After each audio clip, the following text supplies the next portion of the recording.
witches, Zoe Soul here. I know it's been a very long time since I've made a video, and I wanted to kind of let you know what's been going on. I live in Austin, Texas, and for those of you who follow the news, it doesn't take very much to know that in the past few weeks, Texas has had a crisis with a winter storm that has come through, and I want to talk a little bit about that and what that was like, along with how I applied witchcraft to the situation.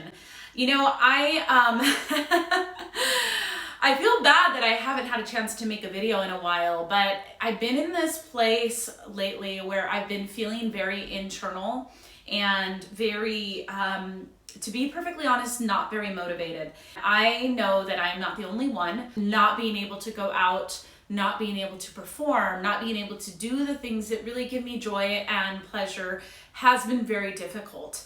So that is part of the reason why I've been more internal and quiet these days. But it's definitely time. I feel the spring energy. Funny enough, it's actually 80 degrees right now, which is crazy because just last week here in Texas, it was like 7 degrees. So last week, the storm hit Texas and we were covered in snow. And initially in the beginning, for a lot of us, it was a lot of fun. I personally love snow, and especially living in a very hot climate, it was a welcome, it was a welcome change. I'm not really a summer baby. I love the colder, darker months. And so for me, in the beginning, it was very, very welcome. I loved it until our power went out. And when our power went out, that's when things got pretty tough. I just want to put a little disclaimer out there and let you all know that I am very, very aware that I am super lucky. Everybody in my family, when I say my family, I'm talking about my fur babies and my husband, and my coven, we are all safe. And none of us were severely injured. None of us had a loss of property. And so I know that there are people that are really struggling and suffering. There are people that have lost their homes. There are people that have lost lives. And my heart goes out to all of those people. And I don't at all want to minimize their experience. So as I talk about my personal experience, just know that I wanted to make that disclaimer to let you all know that I am very, very sensitive to the suffering that has happened for others, and my heart goes out to them. And I am very aware that not only am I privileged to have everything and to have my health and my family and my home intact, but even to just be able to sit here right now and talk to you in in my own home, warm, healthy, taken care of, that is, yes, I'm very aware of how lucky I am. That being said, when the power went out, it got really cold really fast. And like I said, I love the cold, but I love the cold when I can go outside and then come in and warm up. That wasn't the case. It was dark. There were no lights, there was no power. And I have to say, when you were like that for days in a row, and here in the house, it got down to in the 30s, it definitely takes its toll on you. I know for me, in the beginning, it was like, okay, cool, we can do this. I was lighting candles and it felt really good, and we were burning fire in the fireplace. But then we ran out of firewood and no place was open. You couldn't just go out to the local store because no place was open. So we couldn't get firewood. We were we were driving out very, very slowly because it's not very safe to drive. We were driving out to places, finding pallets of wood that we could chop up. I know that there were some people here in Austin that were actually burning their furniture. We didn't have to go that far, but we were definitely scavenging for wood in the neighborhood that we could burn just so that we could stay warm. I cannot tell you how many layers of clothing I was wearing. I think I was wearing 2 pairs of pants, 3 sweaters, thermal underwear, and then I had my onesie on top of that, or a robe, a hat. I mean, I was as bundled as they come, and we were so cold and just sitting in the dark for several days that pretty much all I could do was I would get up from my bed and I could see my breath here in the house. I could just, see visually how cold it was. And all of my animals were just piled in the covers with me. We had like 10 blankets. But I would get up and then I would move downstairs here into my living room, and we'd get fire going and just be bundled. And I couldn't move because it was too cold. And we covered up our windows to keep the insulation in, but then it was just dark. Yeah, there's something about that, being in the cold and the dark for several days, that, like I said, it definitely takes its toll. But eventually I kind of had to, for my own survival and my own mental health, had to kind of shift my perspective of the situation. So in the beginning, it was kind of exciting. It's like we were camping in the house, and then it just started to feel really miserable. I personally did not go on social media during that time, because whenever I did, I was seeing a lot of stories of people freezing in their household, freezing to death. I was seeing people losing their homes. And for me, I am a person who is fairly empathetic, so I had to kind of put up some safeguards around me to say that I can't look at this right now, because right now I need to focus on my well-being, on my household, on my pets, on my husband, and make sure that we are all safe and we are all taken care of. So I intentionally chose to be ignorant and to kind of block out the outside noise of social media during that time so that I could take care of myself. I went from this place of, this is kind of exciting, this is kind of novel, to, okay, when is this gonna end? I am ready for this to be over. All I want is some warmth. And I am, not only are we isolated because of COVID and because of quarantine, but now we're kind of stuck here in the dark and it's freezing, and then our water went out. And so then we didn't even have water. So we were literally going outside and getting buckets of snow and boiling it on our little camper stove. But then we ran out of propane for our camper stove. So it was just like one thing after another. And it went from this feeling of novelty to this feeling of just bleakness and darkness. And I had to really look at how I was viewing this. I recently started working with Hekate. And that is a whole interesting situation right there. It's been very challenging.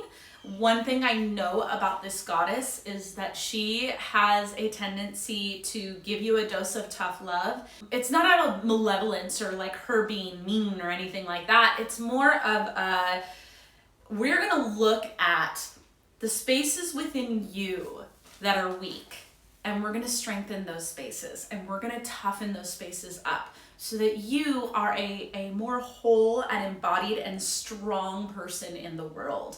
Because my experience working with Hekate has really been one of finding my strength, finding my inner strength. And I think that's really what she does, is she, she's the maiden, mother, and crone all embodied. It's the triple goddess. And so when you have that triple goddess energy, it's the energy of all of the experiences of all the phases of life coming together to create a whole being. Working with her, it's really given me a different perspective on how I view challenges in my life and how I'm looking at challenges. And so when this whole situation happened,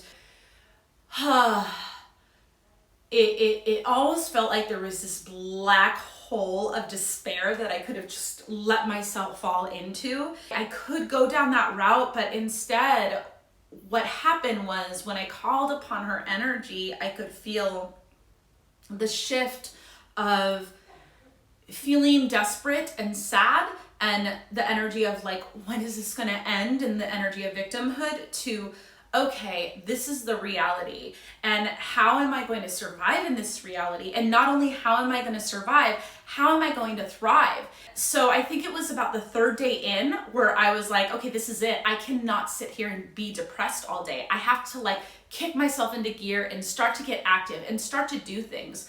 And it was during that time where I hunkered down and I started writing meditations for my business, House of the Wildling. And you can buy those meditations online. They will be available. Then I was also able to honestly clean the house, because that's what what felt good for me. It felt good to clean my environment, to beautify my environment, because it was sort of like, okay, if this is the reality of right now, well, then how can I accept this reality and make the best of it? I have to say, when I look back on the situation, my husband and I, we really bonded through that, because we had to really rely on each other for support and for love.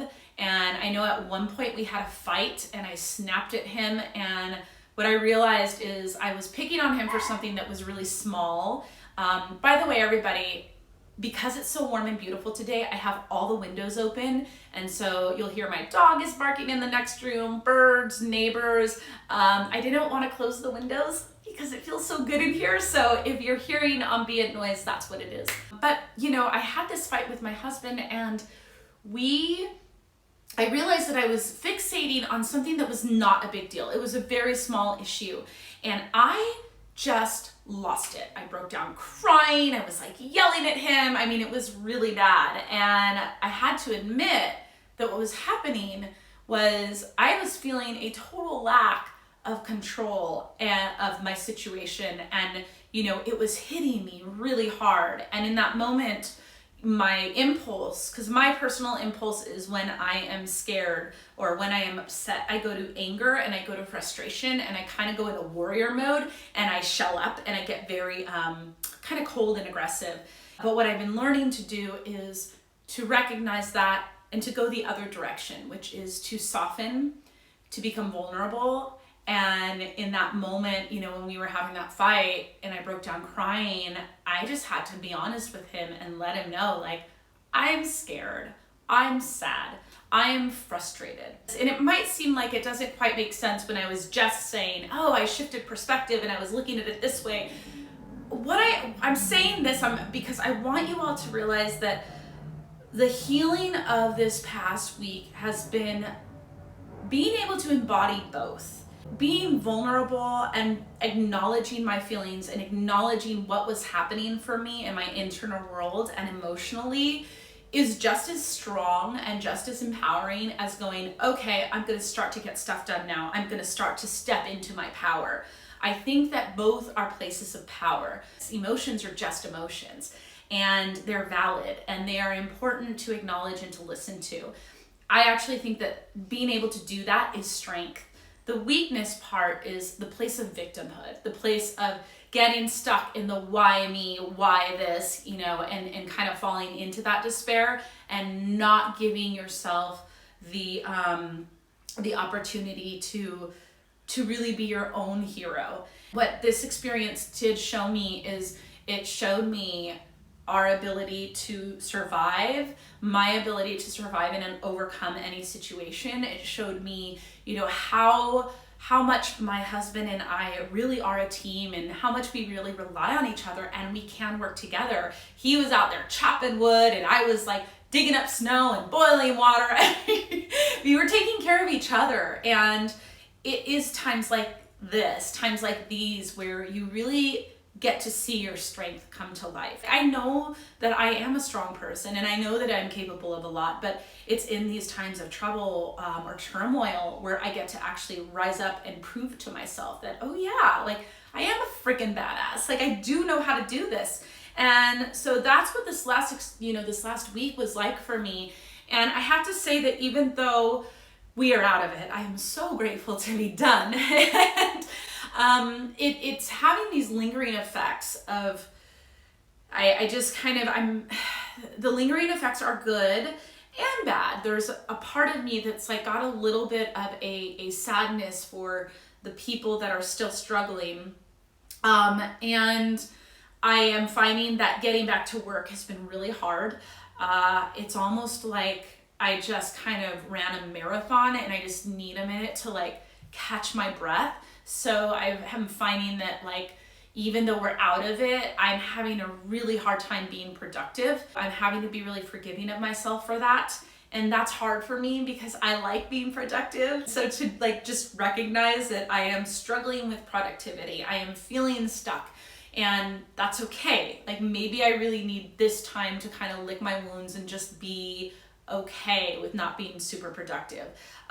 That's been hard for me. But on the good side, you know, I am realizing that these little things like water and electricity are not such little things after all. And I am so grateful, so grateful for small things. But also, funny enough, it got me asking myself, you know, what is actually valuable and important to me? The past few days I've been gardening, which is great because the weather is actually allowed for it. And that's felt really good.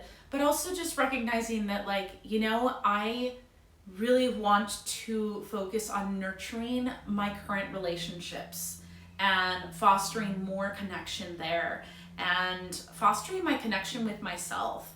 This experience has been a little crazy, but you know, all experiences have gems if you're willing to mine for them. And when I mine for the gems in this, there have been a lot.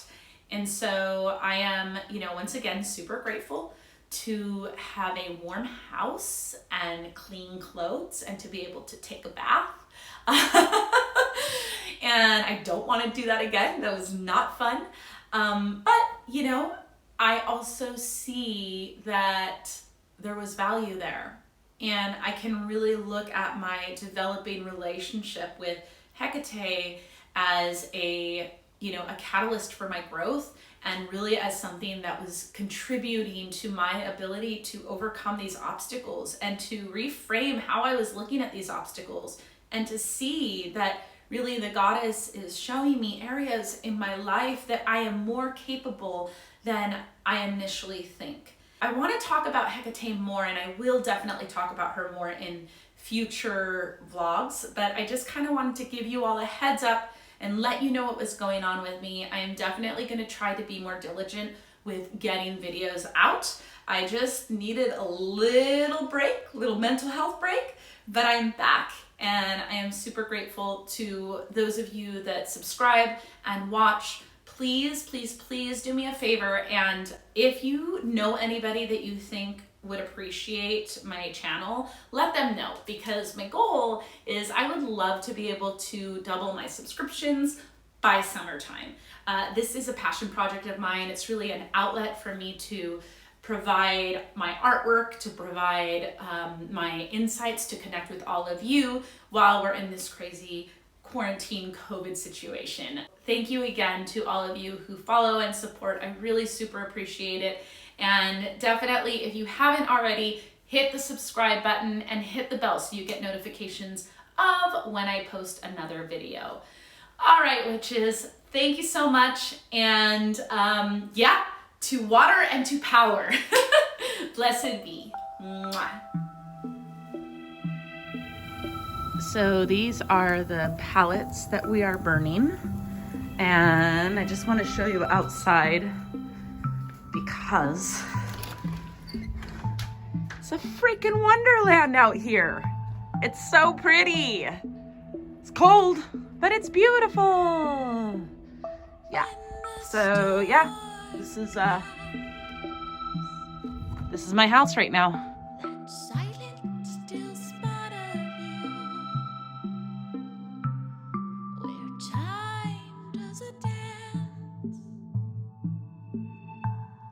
Of